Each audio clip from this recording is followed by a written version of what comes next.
Kampionati ndërkombëtar i basketbollit 3x3 që po zhvillohet në sheshin Nën Tereza të Shkodrës ka mbyllur ditën e dytë të konkurimit, pas trofeut të fituar nga ekipi i femrave të Shkodrës ditën e parë. Dita e dytë ka pasur në program konkurimit për kategorinë e të rinjve. Pas ndeshjeve eliminatore, përfshir 4 ndeshje çerekfinale dhe gjysmëfinale. Në finale janë përballur ekipi i Tiranës, Galactic King, dhe ai i Shkodrës Nightmare. Një finale që rivaliteti ishte i pranishëm gjatë gjithë ndeshjes, ku në sekondat e fundit Djem Kryeqytetas triumfuan përballë basketbollistëve shkodran. Neshja shkoj pik në pik, ishte pak e fort, po ja rritme me sukses me fitu.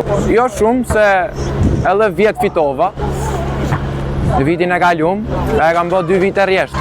Do të vazhdoni të jeni pjesë të udhës?